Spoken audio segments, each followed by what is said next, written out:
Ministro Bienestar, quien nos informó que ya viene en camino. Así que vamos a ir. ¿Será, no?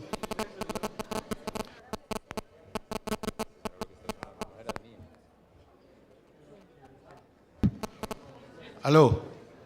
Bueno, ahí parece que sí. El viceministro ya viene en camino y tan pronto llegue se reintegrará a este tema.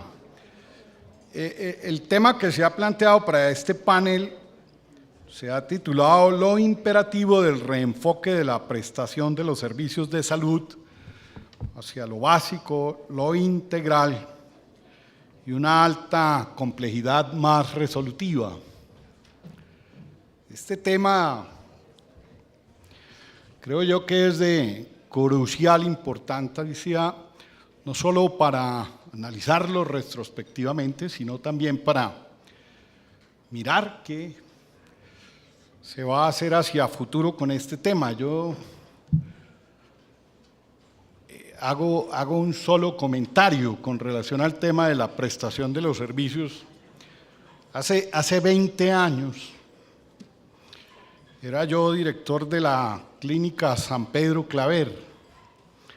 Esa era una clínica bastante grande, cerca de 1000 camas. Hace pocos días tuve oportunidad de ir a visitarla y estaba muy cambiada, muy bonita. El doctor Orlando Jaramillo y todo el equipo de Medri, del Hospital Mayor, han hecho un trabajo realmente muy importante allí. Pero me refiero a esa clínica hace 20 años porque era el centro hospitalario no solo más grande que había en la ciudad, sino en el país. Yo les doy unas anécdotas para mirar lo que era esa paquidérmica organización. La San Pedro Claver en ese año atendía más o menos 25.000 partos al año. En ese periodo de tiempo, más o menos el 70% de los bogotanos nacían allá. En esa clínica se servían 5.000 raciones de comida al día. Era el restaurante más grande de Bogotá. Se lavaban cerca de 3 toneladas de ropa al día. Esa era la lavandería más grande de Bogotá. Se generaban más o menos por cada cama 2,5 kilos de residuos sólidos y contaminados, eso son 2,5 toneladas de basura al día. Y en la clínica circulaban diariamente más o menos unas 5.000 personas, lo cual hacía que esa prestación de servicios fuera absolutamente demencial. En aquella época yo hacía una analogía de los hospitales con los aviones. Yo le decía a la gente que cuando uno se iba a subir a un avión, siempre encontraba al piloto con su bitácora revisando todos los procesos del vuelo. Y cuando ya todo el mundo estaba arriba, alcanzaba uno a percibir lo que era la seguridad. Cuando dice el piloto que cierren las puertas y hagan chequeo cruzado, es que una azafata mira la puerta de la otra y la otra mira la puerta de la otra azafata, de manera que haya un double check de que las puertas sí están cerradas. En esos aviones no hay ni peligro de que llegue alguien y le diga a uno, es que llegó una persona muy importante, pongan otro asiento en la mitad que lo vamos a meter porque tiene que irse. En esa época se atendían en la San Pedro 3 maternas en una cama y no había muchas consideraciones como la hay hoy en el tema de la seguridad hospitalaria, de lo que corresponde a un gerente o a un director y lo que le corresponde a un sistema de salud para que no haya congestión y sobreocupación en esos servicios de urgencias. la San Pedro atendía 600 urgencias diarias. 600 urgencias diarias. Eso era una cosa absolutamente incomprensible. Yo personalmente, es una posición muy personal, creo que en el tema o en el campo de la prestación de los servicios, los avances de este país en 20 años han sido muy grandes. Las generaciones jóvenes no saben lo que son las salas de caridad o de asistencia, estas cosas. Ya hay concepto. En ese tiempo, el doctor Orlando, el otro día hablábamos de no había agua caliente en la clínica. A la gente cuando la levantaban a las 6 de la mañana para operarla era con agua fría. Allí se hizo un esfuerzo de poner un sistema de energía solar. No había muchas cosas y en eso se ha avanzado gracias diría yo, a estos 20 años en donde ha habido una enorme preparación y conocimiento de la gente. Y yo le decía en parte que, como mencionaba en ese video el doctor Juan Luis Londoño, que lo más importante era empoderar a la gente. Eso ha logrado este sistema. Juan Luis era un hombre polémico, sigue siendo polémico. A muchos no le gustaba, muchos pensaban que era una persona de un corte muy neoliberal para el país, otros pensaban que estaba haciendo las cosas bien y siempre será polémico. Pero algo que él insistía eran dos cosas. La primera, en que había que empoderar a la gente, que la gente entendiera que la salud era un derecho y que ese derecho era muy importante. Lo segundo que él decía era que en Colombia los pobres eran pobres, no bobos. Esas eran las palabras que él utilizaba. Y en ese sentido hoy la gente de este país no está dispuesta a ceder en nada. Cuando uno dice que la gente no quiere ceder en nada, es que cualquier esfuerzo que se haga de reforma ahora, y quienes tienen esa gran responsabilidad, es para mejorar lo que hay hoy. Cualquier esfuerzo que se haga indistinto a esos derechos que ya la gente reconoce como suyos, como propios, es tal vez la transformación social más importante del país en los últimos 50 años, es que las personas reconozcan la salud como un derecho fundamental, que no están dispuestos para nada a dejárselo quitar. Por eso cuando alguien menciona siquiera veladamente que la tutela, sí, que la tutela no, eso no cae bien. Creo que cuando se hicieron los decretos de la emergencia social, la gran protesta de la gente fue porque sintió que le iban a quitar derechos. Y hoy la gente protesta, por eso la discusión hoy es mucho más compleja que hace 20 años, y es porque hoy día la gente sí sabe qué derechos tiene en materia de salud y no está dispuesto a ceder en nada. Óigase bien, en nada frente a eso. Esto no es un tema como hace 20 que le decían a uno que la UPC, y como que ninguno de nosotros sabía que era la UPC. Hoy día la gente tiene claro eso.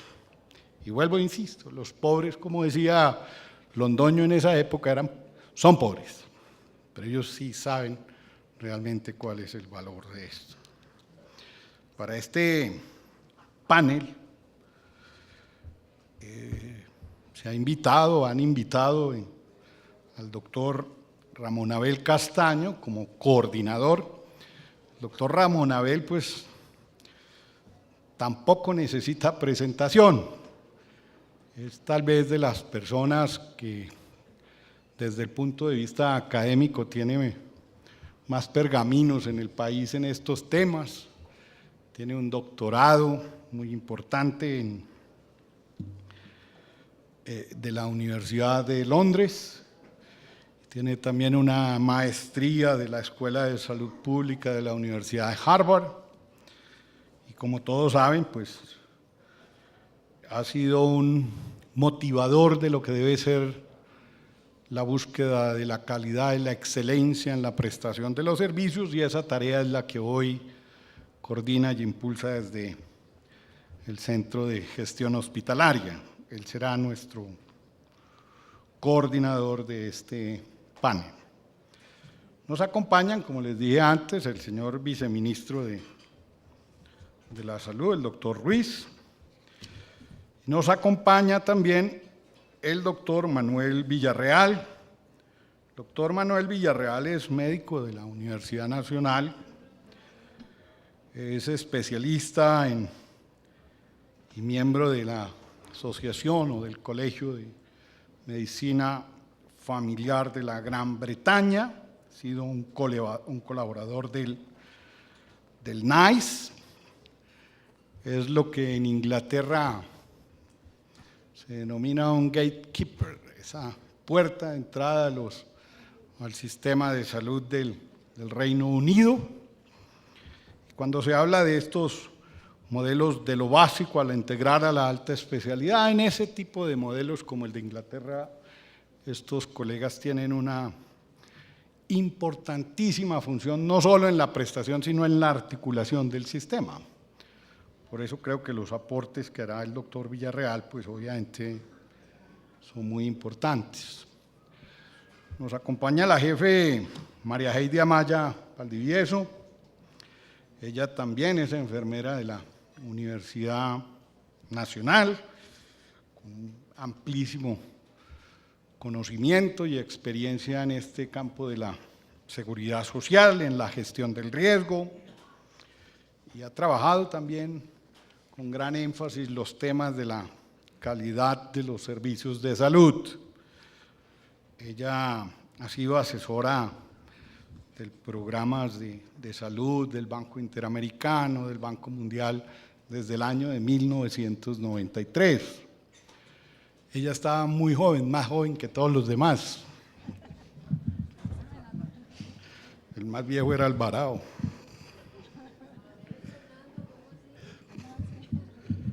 Alvarado era joven también. Y finalmente, pues, el doctor Juan Pablo Uribe, en primer lugar también un ex viceministro de Salud. Hoy hay varios, ya hemos citado algunos, ahí van llegando. El doctor Juan Pablo en este momento se desempeña como director de la Fundación Santa Fe de Bogotá, y pues creo yo que desde su experiencia y su formación, esta vez de las personas que más conoce, señor viceministro, de todos estos temas de la calidad, la oportunidad, el acceso, la calidez, y algo que creo yo que ha sido importante en el liderazgo de la Fundación Santa Fe, que esa era mi preocupación hace 20 años, que es la seguridad de los pacientes. Recordamos también su paso por la Fundación Corona hace algún tiempo y sus trabajos pues para el Banco Mundial y el haber podido llevar las experiencias suyas a otras regiones como las regiones del Asia y la región pacífica, la Indochina y estas regiones del mundo. Entonces yo creo que no podríamos tener mejores panelistas hoy, todos ellos personas con gran conocimiento y gran experiencia en el tema de la salud, la seguridad social, y con una, como todos quienes estamos aquí, enorme responsabilidad, quiero insistir, de que tenemos que hacer nuestro mejor esfuerzo para lograr una seguridad social de amplia cobertura no solo en aseguramiento, sino en la prestación, y seguir en este debate que seguramente tomará muchos años, y seguiremos en el debate. Creo que eso es un debate, el de la salud, de nunca acabar, así lo han demostrado la gran mayoría de países del mundo. Entonces, no siendo más, doctor Ramón Abel, le doy la palabra y quedamos con ustedes, ¿no? Muchas gracias, doctor Salgado. Muy buenas tardes a todos. Esperamos que este panel esté lo suficientemente emotivo y y que tengamos suficiente entusiasmo para que no se duerman en la hora post-almuerzo, que es sumamente crítica. Pero creo que el tema es bastante interesante y atractivo y despierta los ánimos y las pasiones de todos.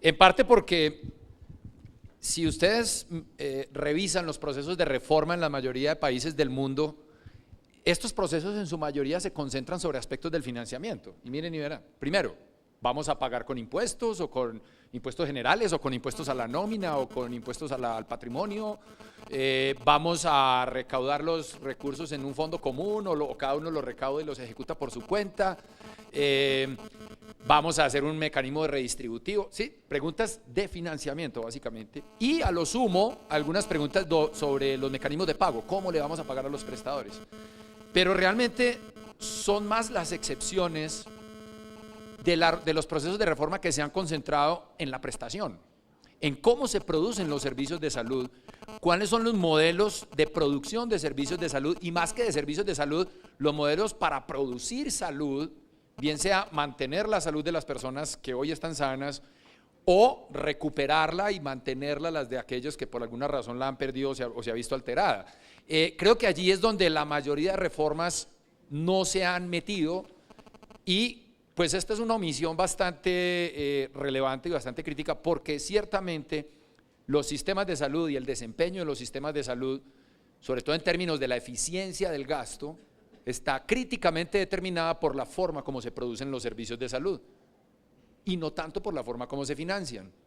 Quizás en los mecanismos de pago sí hay una palanca ahí muy fuerte que mueve el sector prestador, pero definitivamente para cerrar el círculo de los incentivos positivos que se esperan de los mecanismos de pago, es necesaria la otra parte de la llave, que es un sector prestador que tiene unos modelos de prestación y de producción de servicios de salud un poquito diferentes a los que hoy tenemos en el mundo. Entonces, en ese sentido, creo que el panel que hoy vamos a tener nos da la oportunidad de analizar este problema desde diferentes perspectivas. Una gran pregunta para todo el auditorio y que parte y que constituyen la base sobre la cual se plantea este debate es ¿qué pasa con el nivel básico? Con ese nivel que es el primer punto de contacto del paciente con el sistema hacia arriba en términos del hospital al cual se refiere o del especialista o de aquel que presta servicios de mayor complejidad y hacia abajo en términos de la comunidad a la cual el paciente pertenece y en la que vive la inmensa mayoría de su tiempo.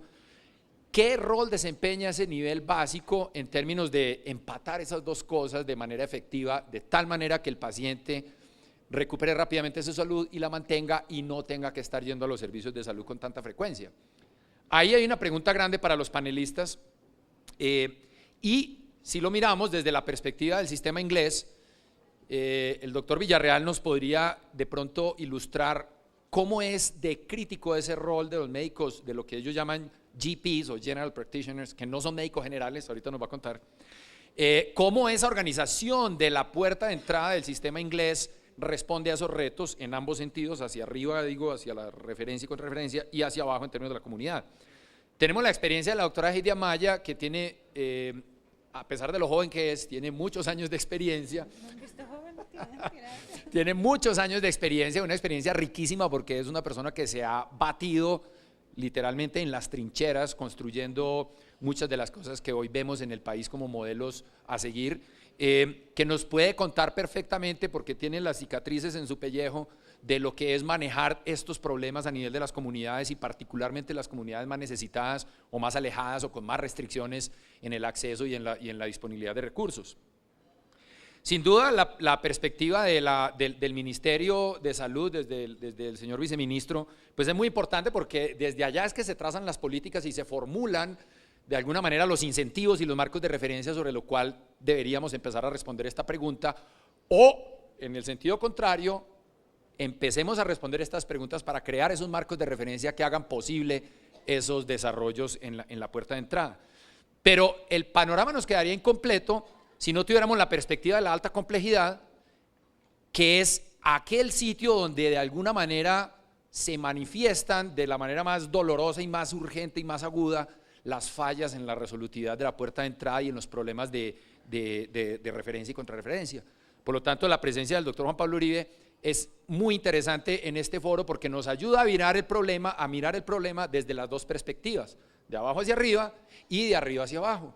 Entonces, creo, sin más introducciones, que deberíamos darle la palabra al señor viceministro, el doctor Fernando Ruiz.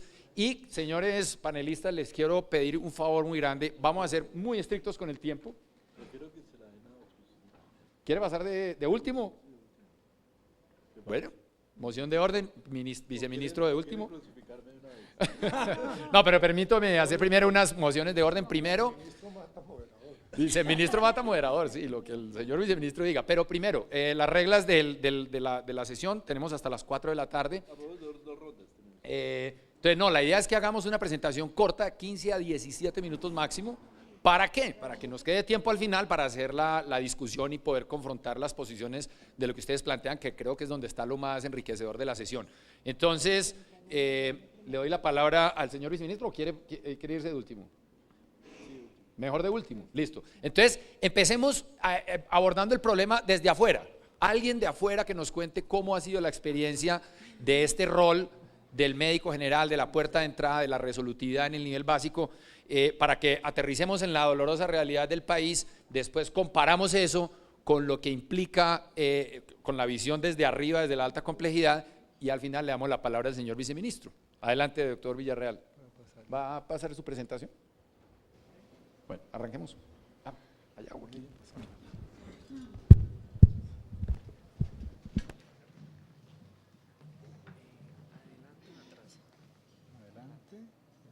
Listo.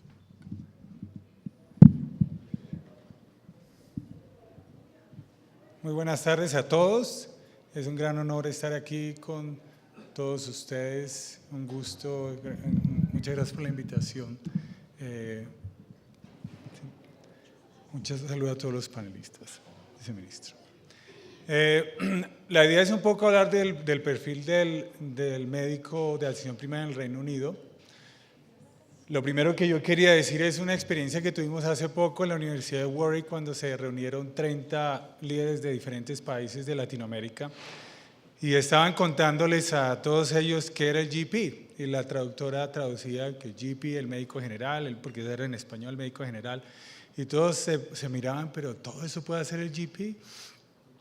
Entonces yo le explicaba a la traductora que tenía que explicar que el GP realmente no era un médico general como se concibe en Latinoamérica.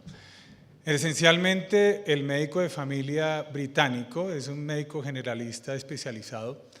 En el 60 es más o menos como era el médico general, que hacía muchas cosas, y poco a poco ya se volvió un reconocido especialista de 3 a 4 años y está pensado ahora a 5 años. Aproximadamente el 80% de los contactos ocurren en atención primaria y en el HS es la misma característica. Más o menos en 2008 hubo 300 millones de consultas y del médico de familia vio 62% de estos contactos. Entonces es un principal actor en el National Health System, que es el NHS o el Sistema Nacional de Salud Británico. Las funciones básicas del GP es un articulador, un coordinador y un integrador del paciente. Él es el que lo lleva, y más que un gatekeeper es como un navegador, ¿sí? Es la guía del paciente. Obviamente es el manejo del paciente con un enfoque holístico y con todos los valores humanos, la compasión. Es un gestor de estrategias de prevención, promoción y producción de salud. Y obviamente tiene una colaboración activa con todo el equipo de atención primaria, o sea, ya las enfermeras, las terapistas del lenguaje, las terapistas ocupacionales tienen un lugar primordial dentro de todo el equipo, en el que el liderazgo de cada uno va de acuerdo a lo que el paciente en ese momento necesita.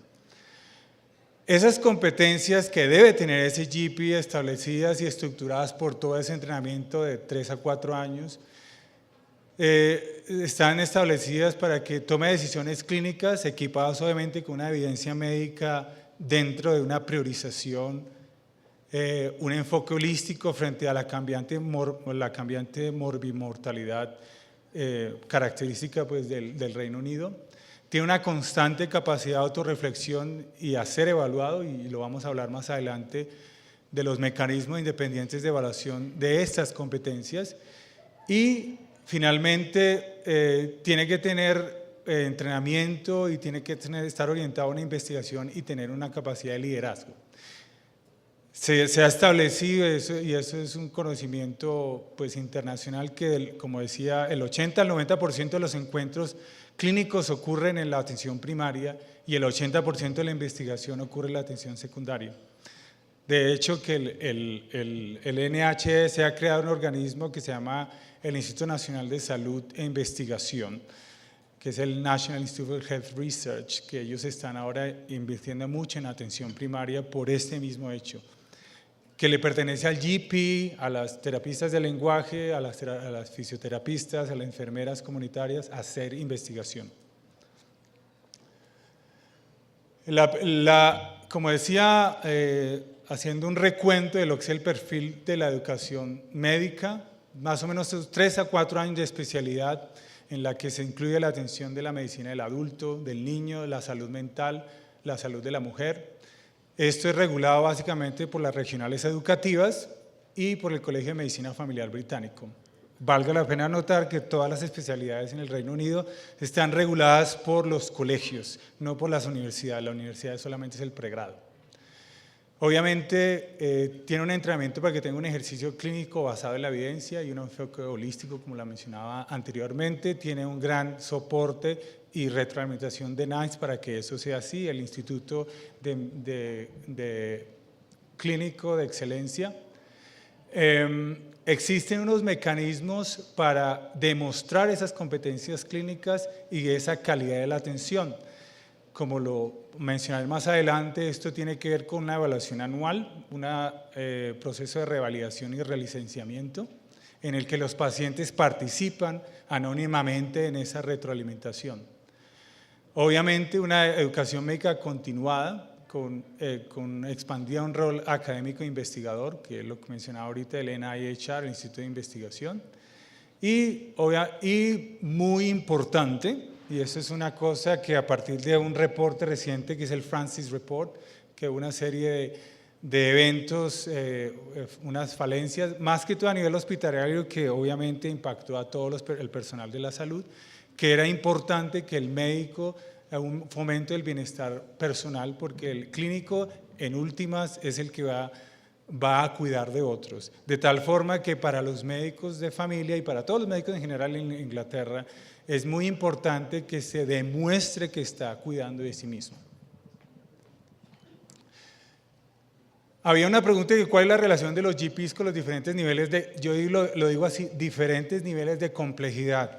Yo hay un poco, no digo me diferencio de la alta complejidad porque hay mucha complejidad en la atención primaria.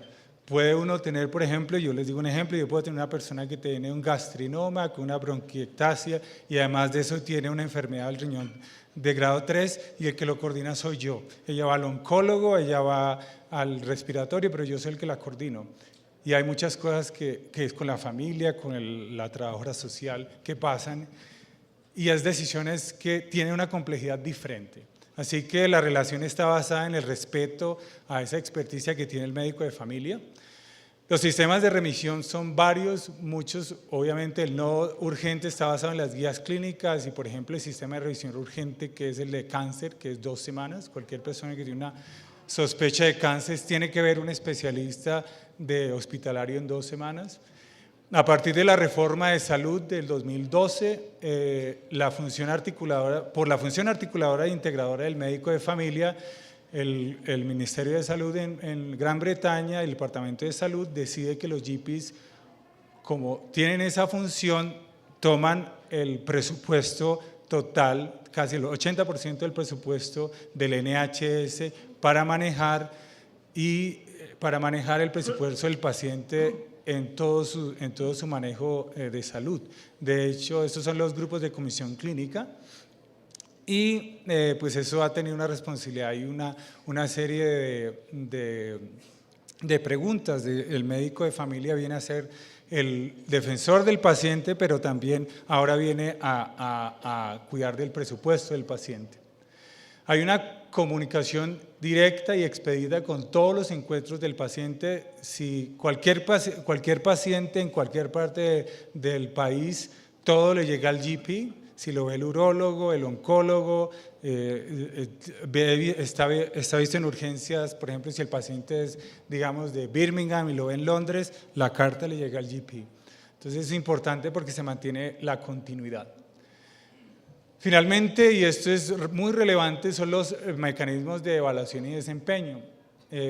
Existen para, digámoslo así, la parte puramente de resultados, que tienen obviamente el lazo económico, los mecanismos independientes para el desempeño de las competencias, de la parte académica y clínica, está la evaluación anual, que es un proceso en el cual el médico está visto por un médico que no trabaja con él, una persona que se dedica a eso, otro médico de familia, que le hace una evaluación anual en la que el médico discute de qué ha hecho clínicamente, cómo ha reflexionado durante su año y puede tener, por ejemplo, retroalimentación, como le decía, de colegas anónimamente y de pacientes que le ha visto durante el año.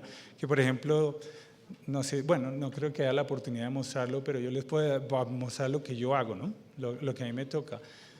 Y la revalidación es un proceso que de hecho la Chief Medical Officer, que es el médico director de todo la posición más alta de la medicina en Inglaterra, que trabaja con el Ministerio Nacional de Salud, ella, la dama Sally Davis, ella acaba de ir por su proceso de revalidación, que le toca mostrar también lo que ha hecho, le toca mostrar lo que los pacientes han dicho de ella, y es un proceso anónimo, o sea que puede ser cualquier cosa, ¿no? Y finalmente, pues todo es un proceso que tiene varios organismos que están involucrados en eso. El Colegio de Medicina Familiar provee la estructura para que eso sea así. El Consejo Médico General lo impone como una obligación y las comisiones de calidad clínica, el CQC, ellos son los que están vigilando que el proceso llegue a cabo como tal. Del lado de los incentivos, los centros médicos de ambulatorios tienen varios incentivos, eso es un capítulo pues gigantesco, pero yo lo voy a mencionar así rápidamente, que son los marcos de calidad de resultados, el QOF, el Quality Outcome Framework, que básicamente son incentivos, que es el pago por resultados esencialmente, y que está regulado por este organismo CQC, que vigila que se haga de una forma expedita. NICE da las indicaciones, es el que provee la evidencia y que provee las guías y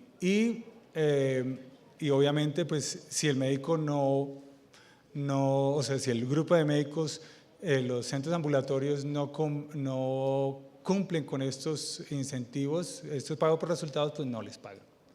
Y finalmente, eso algo nuevo, que son los marcos de calidad y mejoramiento de impresión y productividad, que es uno nuevo, que es el QIP, y que básicamente miden cada uno de estos factores, que es algo nuevo, que si hay prevención, que si hay mejoramiento y que si hay productividad. Yo creo que…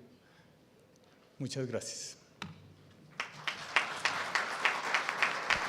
Muchas gracias, doctor Villarreal. A continuación, entonces, escuchemos a la doctora Heidi Amaya, quien nos va a compartir su experiencia de cómo ha sido ese desafío de lograr modelos de prestación de servicios de salud básicos, altamente resolutivos, que sean integrales y que sean suficientes para la necesidad de la gente y el sistema de salud, desde la perspectiva de su experiencia propia, que se vuelve muy, muy valiosa para esta audiencia. Adelante, doctora. Gracias a todos los participantes, gracias a la mesa, al panel. Y ante todo, gracias, yo creo que a la vida por haber sido posible trabajar en el régimen subsidiado, que para mí fue un proyecto de vida, sigue siendo. Y muchas gracias al Ministerio porque tuve la oportunidad de ser parte de todo lo que fue el diseño del programa de Empresas Solidarias y que hoy puedo ver aquí a todos sus directivos que son en cabeza de todos ustedes, están 8 millones de personas protegidas en salud. Eso es una historia muy larga, llena de anécdotas que esta mañana revivimos, que me gustaría, pero no me dan tiempo para eso, pero simplemente quiero agradecerle a las empresas solidarias porque casi toda la experiencia que tengo en salud en los últimos 20 años tiene que ver con ustedes, y en el último año, gracias a MedSalud por haberme permitido hacer posible un cambio también en una visión que muchas de las empresas de pronto otros sectores lo creen imposible. ¿Cómo veo esto? Estoy hablando en este momento como persona, como ciudadana particular que ha tenido que trabajar como todas las siglas que tenemos en el sistema, EPS, ARS, ETS, IPS y toda esa cantidad de instituciones y siglas que nos hemos inventado, y por ahí he pasado en algún momento de mi vida. Y pienso que después de 20 años, ensayo aquí cómo funciona esto, ¿para qué lado es? ¿Me puede ayudar alguien? ¿Para qué lado funciona? En estos 20 años hemos trasegado muchísimas cosas y hemos aprendido de toda clase para abajo, ahí, con el gracias. Y entre todos hemos generado un valor agregado a la sociedad colombiana sin darnos cuenta.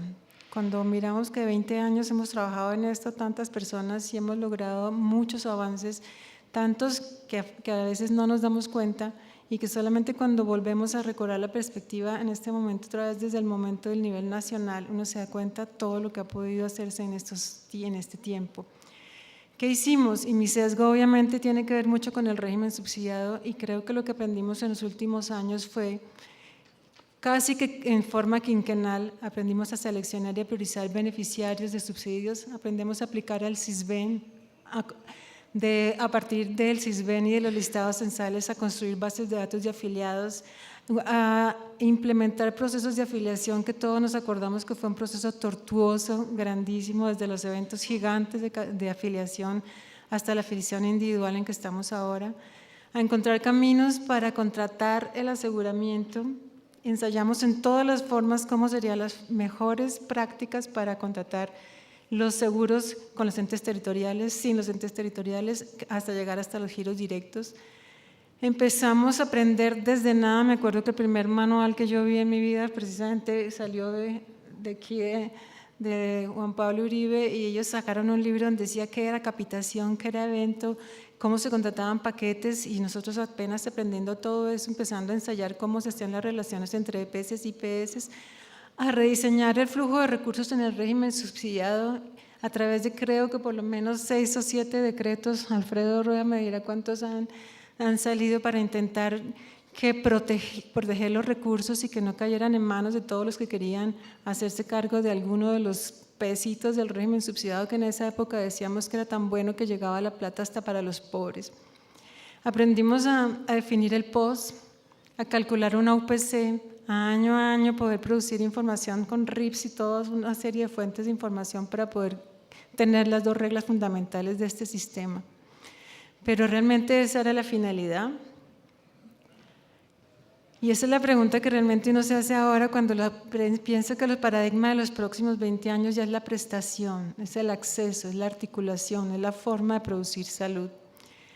Y ahí no lo van a leer, pero encontramos, y ahorita recogiendo todo el panorama desde la Ley 100, qué era lo que se pretendía, y vemos palabras como el bienestar general, mejorar la calidad de la vida, proteger el derecho, el acceso, lograr un mejor estado de salud.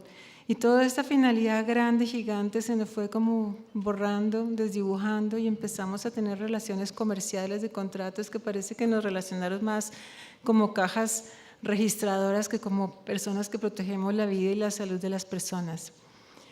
Entonces, pensando en la ponencia de hoy, me puse a pensar, ¿por qué no miramos rápidamente otra vez y hacemos una lista de chequeo de lo que tendríamos que volver a poner en claro y en limpio para que volviera a funcionar nuestro modelo de atención, ya visto desde la prestación de los servicios? Y volver a pensar el sistema es decir, quiénes eran los beneficiarios, y ahí ya encontramos un problema. Si revisamos todas las normas, nosotros vemos que en algunas partes dice que son los ciudadanos, en otros los residentes, otros los individuos, los clientes, los usuarios, los pacientes, y todos esos conceptos que existen así los he recogido en un trabajo que estamos haciendo ahora en todas las normas, viendo cómo la confusión finalmente es a quién y por quién estamos trabajando. Si vemos los actores, tenemos en cuenta que tenemos las entidades territoriales, las EPS o gestores, las AREL, las IPS y todas las entidades de control que son los que finalmente ponemos en práctica todo este sistema. Tenemos que mirar cuál es el proceso de transformación que persigue este sistema finalmente: proteger la salud, producir bienestar, atajar la enfermedad, o cuál es finalmente nuestro sueño. ¿Quiénes son los dueños de esto? El Estado, nosotros, los poderes, los ciudadanos. ¿Y cuál es la visión de mundo que queremos frente a nuestro sistema, el propio? Nos podemos iluminar en todos los de los otros países, pero ¿cuál es el nuestro? ¿Y en qué ambiente nos estamos desarrollando? ¿En qué ambiente político? ¿En qué ambiente hasta emocional, pienso yo, porque a veces parece que en muchas de nuestras acciones dependieran del estado de ánimo que estamos en un momento dado? Y mirando esto tenemos que mirarlo en diferentes ámbitos. ¿Qué está pasando en el ámbito macro, en los ejecutores acá de política, en el que hacen el diseño, que hacen todas las políticas de formación del talento humano? En lo intermedio, donde estamos todos o estábamos todos, ya no estoy en ese medio, que ejecutamos todas esas políticas, y en lo micro, que es donde está ya el ciudadano, cualquiera de nosotros, de los que formulamos o estamos en este trabajo. Mañana podemos ser pacientes y vamos a estar al lado de un prestador de servicios que puede ser desde el auxiliar de enfermería que tenemos allá en la vereda del Tambo, como el médico súper especialista que tenemos en la Fundación Santa Fe. La primera idea que me cruza para avanzar en esta recuperación del modelo, ya sea prestaciones, no debemos volver a empezar cada vez. Y aquí pensamos que esto tiene que ser un ciclo continuo de aprendizaje y de construcción colectiva de innovación, y no cada vez volver a barrer con lo que teníamos y volver a plantar las maticas y volverlas a tratar de dejar crecer y finalmente no creamos, como dice Jaime Ramírez, un acervo, un conocimiento colectivo que nos vaya permitiendo avanzar. ¿Qué nos impulsaría entonces, viendo este pequeño panorama anterior, a mejorar y entender que debemos prestar una mejor atención en el primer nivel de atención, en el nivel básico, en el cuidado primario? Y aquí pienso que deberíamos revisar los elementos mínimos que tiene un modelo de calidad, y es el liderazgo, cuál es la estrategia, a quiénes vamos a beneficiar, quién las alianzas, con quién nos aliamos, los procesos, y rápidamente les voy a decir todo esto aplicable en los 3 niveles, en el macro, en el meso y en el micro. ¿Cómo hacemos para conseguir nuevamente un liderazgo que lo haga posible? Líderes que tengamos desde el nivel nacional, en las entidades territoriales que parecen haberse desaparecido del panorama, y en lo micro, en el médico que está enfrente de un paciente, liderazgos de largo plazo, que piensen sistémicamente, que puedan hacer, no solamente lanzar ideas, que tengan coherencia en lo que piensan, hacen y producen, que sean flexibles, que vivan en un mundo donde sean las cosas un poco más fáciles, no tan llenas de normas, de restricciones y de imposibilidad de moverse, que sean adaptables y que tengan por lo menos una posibilidad de entender que esto es un cambio cultural a muchísimos años, posiblemente nuevas generaciones. Un liderazgo que empiece y que pueda entender todo este desorden que hemos creado para construir orden.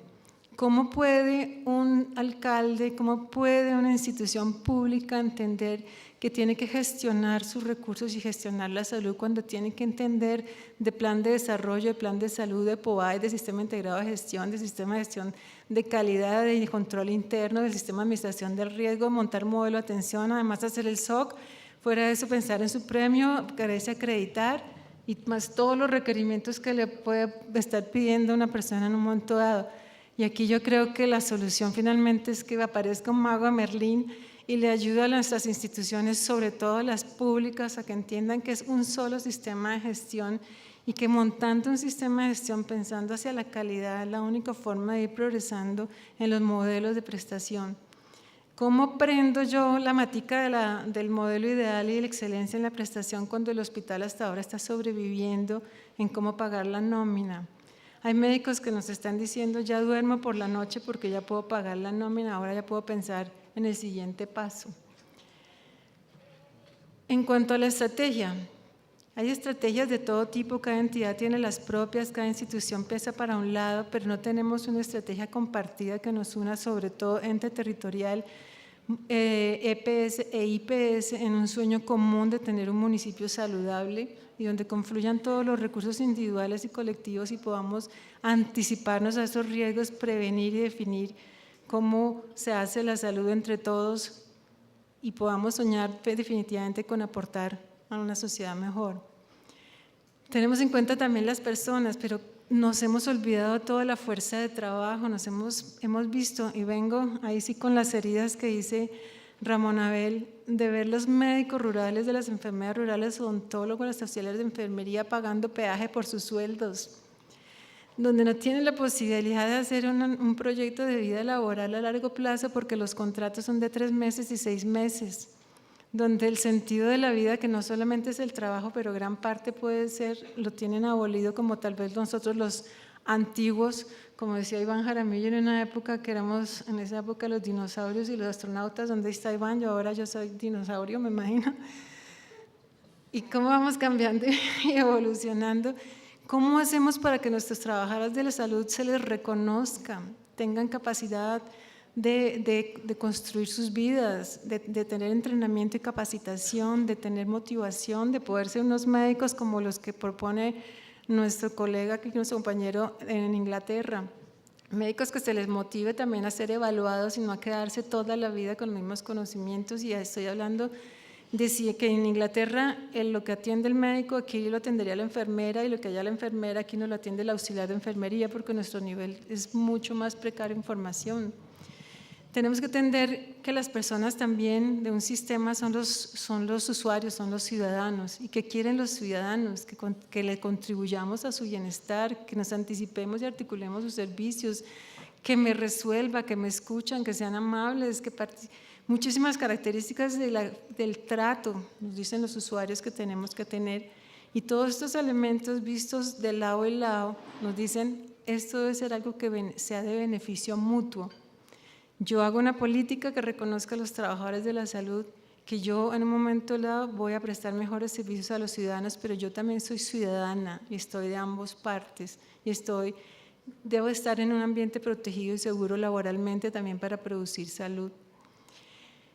Lo que casi se nos ha olvidado son las alianzas y los recursos. Cada cual está inmerso en su propia lógica y hay veces que uno le dice, por ejemplo, las discusiones, pero ¿cómo vamos a tratar de hacer un modelo que integre todas las instituciones? Y hay respuestas de funcionarios que dicen, no, pero es que las lógicas son diferentes, la EPS es una cosa, la IPS es otra, la entidad territorial es otra.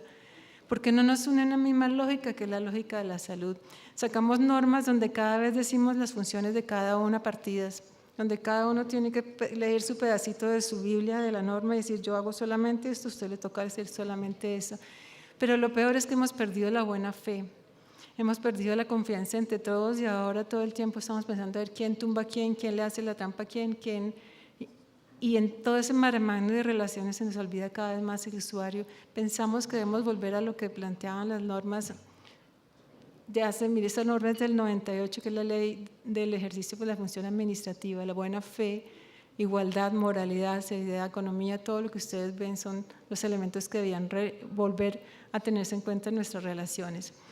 Cada actor, como en ese fractal que vemos ahí, cada pedacito debería tener mínimo unas características comunes, no importa si sea el ente rector o que sea el médico que está haciendo la consulta, con un imperativo ético para todos que fuera la humanización, donde se entienda como la dignidad, la compasión, como lo ven los ingleses, el respeto, el pensar en la otra persona no como en una enfermedad, sino como un ser humano, donde volvamos a la transparencia, la confianza, la coherencia, sobre todo la seguridad y la equidad, y que podamos ser todos los que trabajamos en este sector nuevamente reconocidos como personas valiosas y que aportamos a un sistema y a una sociedad. Hemos tenido que ver durante todas estas cantidades de años los resultados perversos de trabajar desarticulados, fragmentando los servicios, visto desde los ciudadanos gran insatisfacción, sobrecostos, barreras de acceso, ineficiencias y pérdida de la confianza de todos contra todos, que nos hace muy imposible en este momento hacer modelos soñadores de prestación de servicios que le lleguen sobre todo a nuestras comunidades más desprotegidas. Heidi, 2 minutos. Ya, te voy a saltar esto. Construir una nueva cadena, pensar en la nueva cadena de valor que podemos ofrecerle a los usuarios es lo más importante. ¿Qué es lo que le estamos prometiendo a ellos? ¿Qué es lo que tenemos que entre todos construir y ponernos de acuerdo, unirnos a EPS, entidad territorial y IPS, que serían los 3 actores más importantes de un municipio, y ofrecerle a los ciudadanos una promesa de vida, de protección? Ahí hay varios ejemplos, en el ministerio están trabajando muchas otras cosas, aunque yo vengo como persona natural aquí, pero algo tenemos que prometerle a la sociedad, en algo tenemos que aportar. Y ahí nos enredamos todos otra vez, porque nosotros cada vez lo vemos cada uno desde una lógica diferente y mantenemos a la sociedad perdida, porque no sabemos si la salud la dan las EPS o las IPS o cuál de todos nosotros. Y una vez hecha como la lista de chequeo de los elementos importantes que debe tener una nueva mirada hacia la innovación, obviamente tenemos que, como en segundo gran punto, pensar nuevamente en los resultados hacia los beneficiarios, resultados a los actores, resultados al sistema, resultados para la sociedad. Y entonces, ¿cuál sería nuestro desafío tan grande, que era la pregunta de este panel? En mi concepto, nosotros deberíamos lograr generar modelos de excelencia como lo tienen, y me da una envidia total cuando yo oigo a Ramón Abel o a Juan Pablo o todos los súper especialistas de la gestión clínica diciendo: yo ya tengo mi modelo de gestión clínica perfecto con apoyo de todo el mundo en diabetes, en hipertensión, en enfermedad renal, y yo no puedo decir después de 20 años yo tengo modelo de excelencia en la prestación de servicios de la baja complejidad. Pero tengo muchos sueños. Veo florecitas por todos lados. He visitado en este último tiempo muchísimas IPS de primer nivel que están intentando hacer, y si los dejamos y podemos encontrar EPS visionarias que quieran hacerlo nuevamente bien, que se unan con articuladores, IPS o personas que quieran organizar la prestación en manera conjunta, lo vamos a poder lograr. Y podemos montar programas de asistencia técnica, podemos recuperar nuestro modelo básico como estaba diseñado en el régimen subsidiado hace 20 años y se fue perdiendo. Podremos salir de este atore en que estamos, que no sabemos cuál es el primer paso que debemos empezar a dar, y pienso que vamos hacia la dirección de cada uno poderse evaluar en dónde va en este camino y empezar a generar confianza con otros actores, a poder hacer un poco de asistencia técnica o mucha asistencia técnica y lograr que se comparen las experiencias, retroalimentarse y empezar a dejar crecer nuevamente los brotes de optimismo y de ganas de hacer las cosas por nuestra comunidad y por nuestra sociedad. Muchas gracias. Muchas gracias, Heidi. Bueno, unas reflexiones muy interesantes con una visión digamos, de largo plazo, en perspectiva, que nos dejan pensando cosas muy interesantes sobre lo que hemos hecho y lo que está pendiente por hacer. Doctor Juan Pablo Uribe, lo invito a que nos dé su percepción de este problema de la puerta de entrada desde la alta complejidad. Creo que en la alta complejidad se resumen una serie de síntomas de las patologías de este sistema, que quién mejor que el doctor Juan Pablo Uribe para contarnos cómo lo ve desde su perspectiva. Adelante. Muchas gracias, Ramón Abel. Quiero felicitar a Gestar Salud y a Elisa Torrenegra, su directora, por esta iniciativa y por los 20 años también de trabajo, Elisa. Saludo a los miembros del panel, al señor viceministro Ruiz, a Heidi, a Ramón Abel y muy especialmente a Manuel. Él no lo dijo, pero hace 30 años no lo veía. Hace 30 años lo dejé con un uniforme camuflado y un fusil en la mano cuando hacíamos servicio militar. Entonces me encanta compartir 30 años después un panel con usted y ver las vueltas de la vida para usted y para mí. Y sobre todo un saludo y un agradecimiento a ustedes. Quiero, sin PowerPoint, hacer unas reflexiones sobre este tema del panel. y hacerlas de manera general, sin ninguna particularidad del rol que tengo en la Fundación. El primer punto, digámoslo como introducción, es igual al que dijo Ramón Abel. Yo creo que hay que celebrar la presencia de un espacio dedicado a reflexionar sobre los prestadores de servicios de salud en nuestro país, porque aunque parezca increíble, este tipo de espacios no son tan frecuentes. Como lo decía Ramón Abel, por la dinámica propia de las reformas y particularmente la nuestra, discutimos muchísimo sobre otros aspectos del sistema, pero no va a haber sistema de salud sin futuro en los prestadores de servicios de salud. Aún peor, no podemos pensar que hospitales y prestadores puedan ser de alguna manera agentes inadecuados para el avance del bien público. La razón de ser de los prestadores de servicios de salud está precisamente en el avance del bien público, y es exactamente lo mismo que pasaría si estuviéramos acá discutiendo una reforma educativa, pues de alguna manera la prestación es a la salud como la pedagogía es a la educación, y los hospitales en todos sus niveles de complejidad y los profesionales de la salud son análogos a las aulas escolares de primaria o de universidad, y a los maestros y a los docentes que en ellas se esfuerzan. Y más bien el foco tendría que estar en qué tan bien nos estamos desempeñando para lograr los resultados que nuestra población está esperando, para cumplir con sus expectativas, para responderle a la sociedad por esa inmensa responsabilidad de prestar servicios de salud. Hoy veía la noticia, entre otras, no sé si la vieron, y ahí termino la introducción, que en las últimas pruebas de saber escolar, las pruebas PISA, Colombia ha perdido 10 puestos a nivel mundial. Y yo creo que la discusión entonces no tiene que ir sobre el financiamiento per se o sobre los mecanismos, digámoslo, de acceso, sino sobre qué pasa en el aula escolar, cómo educamos a nuestros ciudadanos, qué pasa en ese progreso por la educación. Y esto es muy análogo a lo que yo creo debe ser gran parte del énfasis que ojalá a futuro le demos a la discusión de la salud en Colombia. Ahora bien, quiero pasar rápidamente a los dos mensajes centrales. Solo tengo 2 mensajes para responder a las 5 preguntas que el panel me hacía.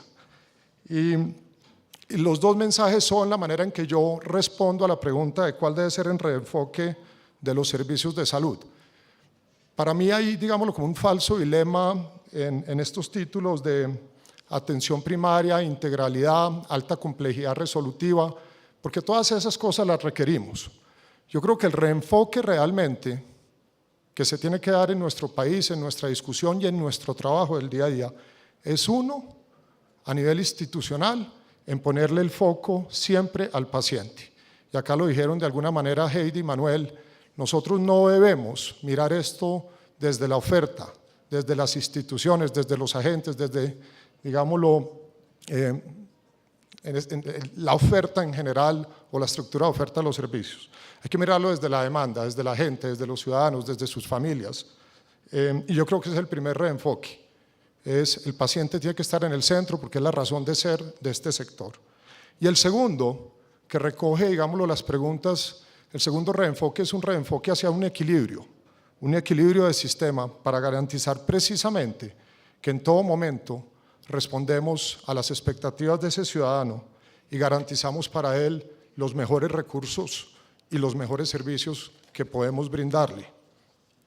Entonces creo, en resumen, en un reenfoque que enfatice a los pacientes y no a los auditores y no a los inspectores y no a los gerentes de los hospitales o de las EPS.